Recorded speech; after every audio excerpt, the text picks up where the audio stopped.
The word yoga means union. Union means whether you are aware of it or you're not aware of it, right now you're happening here as a part of everything else. What the trees exhale, you're inhaling, what you exhale, the trees are inhaling. Not just on the level of respiration, on all levels this is happening. What you think as myself is just a psychological boundary that you have set up. So yoga means consciously obliterating the boundaries of your individuality. So if you sit here, if you experience everything around you as myself, this is yoga. If you experience all this as myself, do you need morality? Be good to people, don't harm them, don't do this, don't do that, would it be necessary? No. Did anybody teach you out of these 5 fingers, this is a small finger, don't cut it off? Is there a morality needed like that? Anything that you feel is a part of yourself, with that you don't need any values, ethics, morals, nothing, because it's a part of you. This is what yoga means. You experience everything as a part of you. When somebody experiences the whole universe as a part of himself, then we say he is a yogi.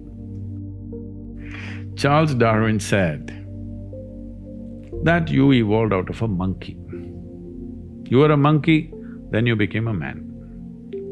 Some of the genetic scientists are saying this, that the difference, the DNA difference between a chimpanzee and you is only 1.23%.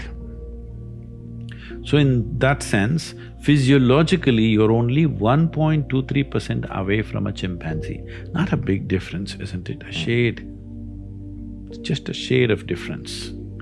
But in terms of intelligence and awareness, you are worlds apart from a chimpanzee. So your problem is just this, you have an intelligence for which you don't have a stable enough platform, and that's why yoga. To create a stable platform so that your intelligence works for you. Right now, you may call it so many things, so many exotic names have come up. Stress, tension, anxiety, depression, madness, all kinds of things. All this essentially what it means is, your intelligence has turned against you, that's all. You can give any number of reasons, but essentially, your intelligence has turned against you. If your intelligence was working for you, would you create blissfulness or misery? Bliss. This is all. Why your intelligence has turned against you? There's no stable enough base. So the entire yogic system is about this, that you create a stable base so that your intelligence works for you. If your intelligence turns against you, no power in the universe is going to save you, you are a done thing. If you become what you make up, unfortunate, isn't it? Yeah. Your thoughts belong to you or you belong to the thoughts, you must make up your mind. They can be dangerous, those thoughts. They're not dangerous, they're fantastic. Only thing is, fantastic things mishandled can kill you. A car can kill you, isn't it? It's a wonderful thing, an automobile. It's made our lives. If you handle it irresponsibly, it kills you. Every possibility is like this. Every possibility, if you do not harness it, it becomes a problem. So the same goes for your cerebral capability. If you do not harness it, it's a serious problem. It's taking away 80% of the human beings are simply suffering. They don't need any outside help. They're on self-help. To understand, when I say I'm thinking this, another word, another way of saying it is, I'm making up this, I'm making up that. You can make up whatever you want, as long as you enjoy it. To transform your life, you want to do it in 2 minutes. So is that what your life is worth? So if your life is worthwhile, is it not important that you invest a certain amount of time and energy rather than looking for this stupid stuff of one mantra with which I will transform my life? It will not happen like that. That's the reason why most people have remained the way they have remained, because they've not invested in their well-being. So it's a serious long-term investment. It is not long-term. I would say, if I ask you, is your life worthwhile enough to invest 30 to 32 hours of focused time to bring some basic transformation within you? If I teach you a way where you can manage your chemistry the way you want, but we need 32 hours of focused time, do you think your life is valuable enough for that much investment, I'm asking? Yes. Then you must invest, that's what is called in an engineering program. It's 32 hours of focused time. We can format it in different ways, but that much investment has to go in. See, all human experience comes from within, isn't it? I don't know what kind of geniuses thought these things. I know in America there must be 1,000,000 books telling you how to milk happiness from something else or somebody else but all human experience is generated from within. What comes from within you must be the way you want it, isn't it? Isn't that simple enough, I'm asking? What comes from around you may not be the way you want it, but what comes from within you must be the way you want it. If whatever happens within you the way you want it, will you be blissed out or miserable? Blissed out. See, most people understand complexity as intelligence. If they make themselves difficult, they are supposed to be intelligent. Making a simple thing difficult is not intelligence. Making a very complex thing simple is intelligence, isn't it? So wrong sense of intelligence, idea of intelligence has entered people's minds. They think if they make a problem out of every solution, they're intelligent. No. If you find solutions for every problem, that is intelligence. That's my understanding. So essentially, this whole attitude and questioning and this kind of thing has happened to the world in a big way because our education is confusing people to make them believe that memory is intelligence. Memory is not intelligence. Memory is useful as data, but intelligence is a different dimension. We have gobbled this up, that we have made children believe from a very early age, if you remember something, you're smart.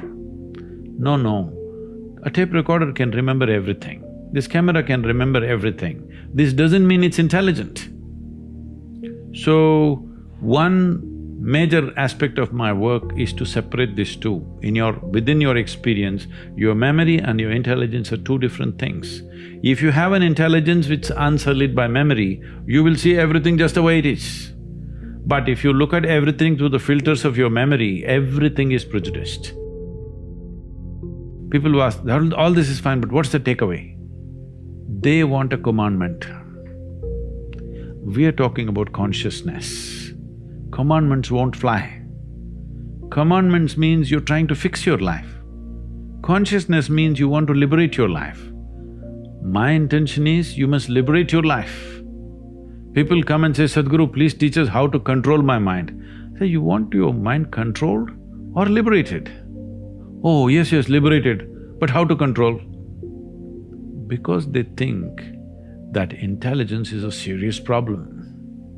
And it's been in their lives. So what is the solution? If you remove a part of your brain, you will be fine. You're essentially complaining, I wish I had the brain of an earthworm, this human brain I'm not able to handle. Yes, that is a fact. We have come to a place where to grow our food, we need chemicals. To be healthful, we need chemicals. Today, 70% of the population is on prescription medication of some sort. To be peaceful, we need chemicals. To be joyful, we need chemicals. To be ecstatic, of course, you have ecstasy. So we are going towards chemicals in a huge way. The water that you drink is full of chemicals, the air that you breathe is like that, and the food that you eat is like that. So if 90% of humanity goes into chemical consumption, consciously or unconsciously, if they consume a lot of it, the next generation that we produce will be of a lesser quality than who we are. That's a crime against humanity.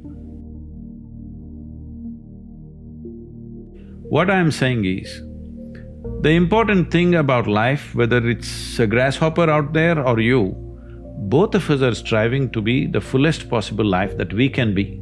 A grasshopper is trying to be a full-fledged grasshopper, a human being is trying to be a full-fledged human being. So suppose you cut off one of grasshopper's legs which is supposed to hop, the hopping leg, if you take it off, have you enhanced its life, I'm asking you? No. So similarly for a human being, if you take away any of his faculties in any way, even temporarily, have you enhanced his life? No. So intoxication is just that. It is taking away your faculties for a period of time, but if you continuously do it, it'll take it away for your life. So you're taking away or subjugating your faculties for a little bit of pleasure, or maybe a lot of pleasure, whatever… however you wish to describe it. But the important thing is you're taking a backward step with life, because life can only be enhanced by sharpening and increasing our faculties, not by decreasing our faculties. Our ability to be active physically, mentally, emotionally, spiritually, if this is in any way crippled, this means we are taking a backward step, though there may be pleasure attached to it. Every human being wants his life enhanced. If you don't show them proper ways to enhance, they will find shortcuts. See, a man who goes to the bar and a man who goes to a church or a temple or whatever, they're seeking the same thing. They're trying to enhance their life, isn't it? If you do not show them a proper way, they will take whatever ways are available on the street, that's all. That's why I'm saying it's not a moral issue for me. It is just that it sets you backward. You want to go forward, but it sets you backward.